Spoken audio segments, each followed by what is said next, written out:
Hi, my name is Nicholas Kelly, and I'm here looking to change the world.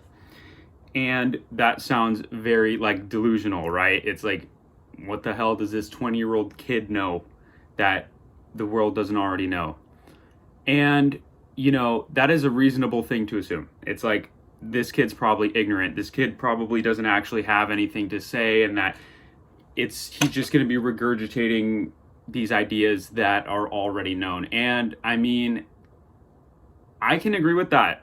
I mean, a lot of the stuff that I'm about to say is just, you know, proven throughout everything, but a lot of people don't see that it's true. Or a lot of people, they hear it, they don't know examples of it, and they just disregard it. And so I'm here to tell you that there is a lot of hope for humanity. And I know that now more than ever, a lot of people are down and they believe that, they're alone, and that, people are bad, and that the world is a terrible place, and that, life is just suffering and loneliness. And I'm here to tell you that that is not true whatsoever.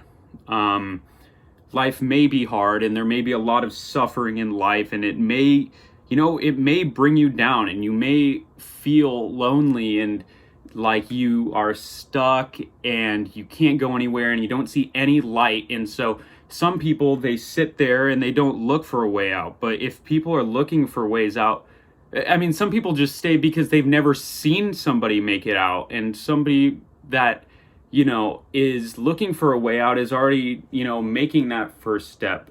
But there are people that don't ever make that first step. And maybe this video is something that if somebody were to be in that situation, this could be the thing that opens them up and, helps them. And, I don't want any recognition for something like this. I would rather people that need it watch this video than to have people that don't want to watch it or think that, something that I was thinking about before, one of the reasons why I didn't make this video earlier than I thought, and it was mainly due to fear, just because, maybe criticism, but honestly, I don't really care. But it was more so that people would misconstrue my message, and they would think like, oh, this kid's a sociopathic marketing genius. He's using these people that are down and out to try and, bolster himself up.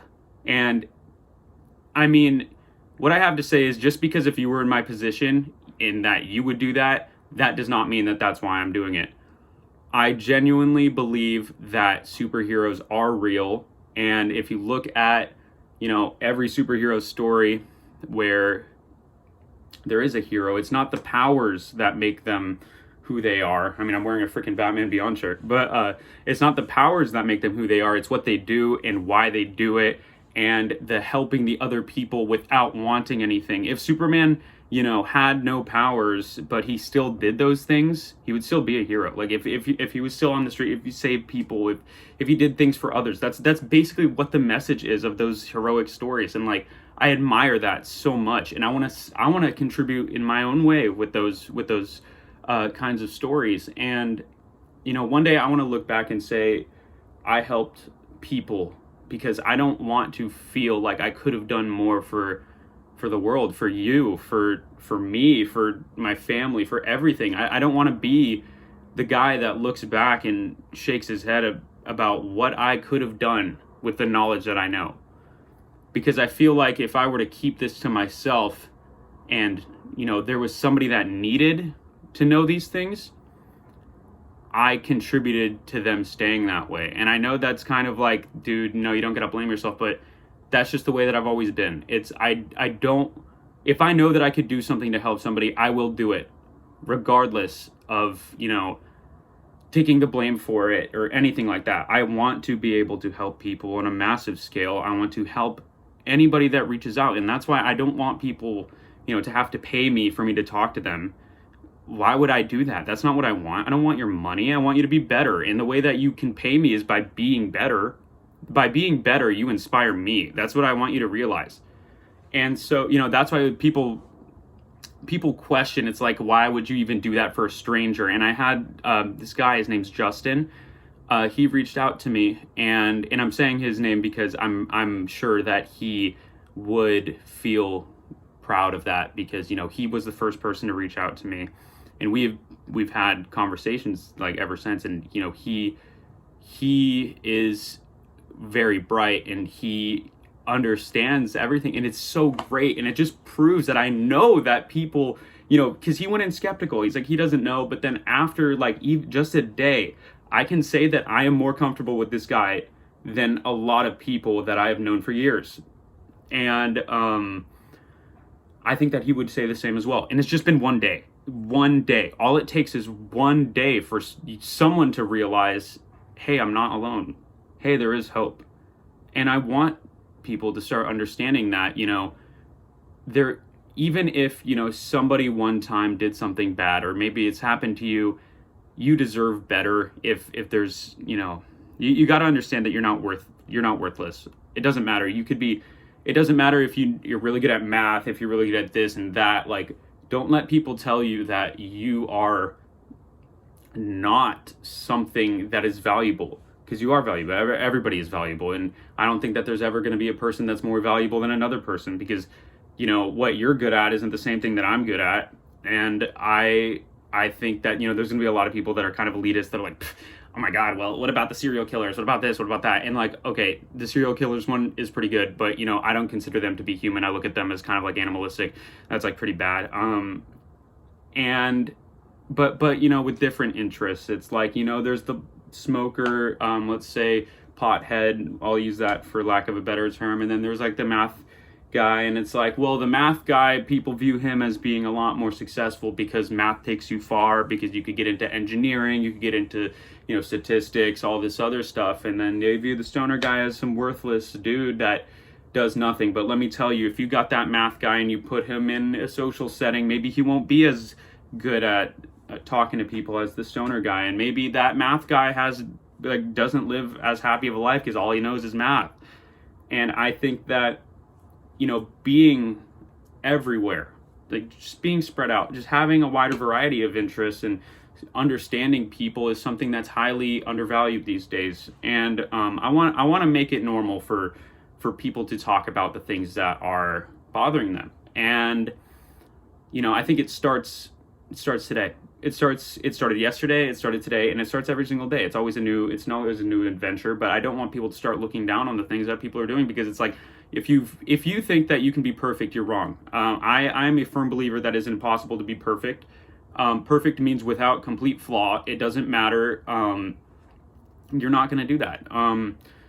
And there's no reason to beat yourself up if you aren't perfect, because if you're comparing yourself to something like this ideal, it's not feasible. Also, don't expect people to be perfect. If somebody like isn't acting how you like had this expectation of them, I mean, maybe they're more complicated than you think. And it's interesting to see that as, you know, time's going on. I've made this survey to see how people think about social media, and it's like, as time goes on, people are comparing themselves to others, but an overwhelming amount of people on the survey believe that social media was not a good indicator of how people are in real life. So if social media is but they also believe that social media caused a lot of depression and low self-esteem, and that they shouldn't compare each other on social media, but they also believe that social media led to a lot of unhappiness in their life. And I'll post the results of the survey sometime, but I want to get more data analysis on it. But what I find interesting is that, you know, they view social media as not being a good thing, and that, you know, it's not reliable, but they still compare themselves to that highlight reel that somebody else is posting, and they think, wow, this person, all they do is post these things where they're doing great. And, you know, I don't post anything of me doing like this type of stuff. I'm not interesting, I guess. That's not the case. Those people that post those things, they have their own problems, and they're just really good at hiding it. And I guarantee you that in the long run, they're going to have a lot of those moments that you do too. And it doesn't make you any worse, and it doesn't make them any worse. It's just the way that things work. I mean, you know, you think about celebrities these days, and you're thinking, why does that person, why are they all depressed? How is that person able to say that they're depressed? They have the money, they have the fame, they have the girls, they have everything that they want. How could they be sad? And what you got to realize is that once you get to that level, and once you've gotten that thing, and you think that there's nothing more to push for because you've achieved it, you get depressed. There's no more fighting. You get anything you want. And I think that what you start valuing is the things that the normal person has. And it's like, what does the average person have? It's like, good like genuine relationships, like a way to reach out to people, typically a stable job. We'll just be general with this. But like, what does the normal person want? They want the money, they want the fame, they want the girls, they want the whatever. But then once the celebrity like has that, what do they want? They want the good relationships. So I mean, I've talked to celebrities before. I'll get into that in a different video, but one of the common themes that I see is that they lack actual personal interaction. Like I've had them come up to me, or not come up to me, but like I've had them talk to me. It's like, one of the problems is people view me as this guy, and while that's cool, like nobody asks me like what's up with me, like how are you doing here? Like it's always just like, oh my god, look at him, he's so flashy, let me get a picture. And it's hard because he said, like what the person in question was talking about was like, if people only recognize him as like some kind of object, you can't really have good relationships. They just fangirl over you or fanboy over you to the point where it's like, yeah, like cool, I want something more from this. And so I just want people to start, I think if there's anything to take from this first video, it's that people need to start respecting other people. And that's one of the biggest faults you see today. There are too many people that immediately generalize, oh, they, just because they're like this, they think like this, because every other person, like I met one person that fits this description and he's just like that, so that means he believes this. I mean, how do you think racists become a thing? It's like, oh, I saw this race do something bad, that means all of them are like that. And that's how you get racist, like racism. That's how you get, division, all that type of stuff. And that's how you get, I mean, that happens in politics all the time. And that's why I like try to stay away from politics. But, I do have some political beliefs. It's more, I like to think about it. I don't like to, I think that hardcore liberals and hardcore conservatives are equally annoying. It's just the level. I just dislike ignorance. And you could be a liberal, you could be a conservative, like as long as you can like understand the other side, then it's fine. Like it doesn't matter. But it's like I've had people that on both sides, I swear to you, I would not lie. They have told me, it's like, you know what? I don't care how good of an argument you put up, you're never going to change my mind. And it's like, so you're just wasting my time, is what you're telling me. Because why would we have a discussion if there's nothing that's going to change? Are you expecting me to be the one that's going to have their mind changed only, and that you're just going to come out on top like it's some kind of victory? A conversation and a discussion should not leave with only one side winning. It should go in, they have two separate sides, and they leave with something. They gain more than from the conversation than losing. You know what I mean? And that could be anything. It could be a new perspective. It could be enhanced belief systems. It could be they come to a consensus that implements both of their beliefs. And it's like, that might be looked at as like, oh, well, you need to have these concrete beliefs. Well, that's a concrete belief in itself. I believe that you don't need to have this radical view on everything. You could think about things for yourself. Stop. The big problem with it, it's like, you look on the social media, it's like, oh, how am I supposed to think today? Oh, let me go on Twitter. Oh, this person's pissed. Oh, let me turn on this news station. Let me turn on this late night talk show. Oh, okay, so he doesn't like this. I'm just going to completely adopt it without completely understanding everything, and then I'm just going to die on a hill for it. That's BS. Don't do that. You're not you at that point. You're a robot that just looks at information. It's like, oh, okay, do this, and this. Okay, got it. And if there's anything to take from this, start thinking for yourself, start respecting people, and understand that there are people that want the best for you. And I wouldn't be saying this if this weren't true. And if you ever need anything, you have my YouTube comment. If you I think there's a way to message people. If you ever need help with anything, if you want more advice, I can make a video for you. I could send it to you. I can give you my freaking phone number. I trust you enough with that. And I want to prove that to you. It's like, oh, he's going to give me my phone number? What the hell? But it's like, no, I actually, I care. I do. I really do care. And so I'm going to upload this on YouTube. I'll post it on Reddit. And anybody that needs it, I hope that this helps. And I'm planning on making more videos like this in the future.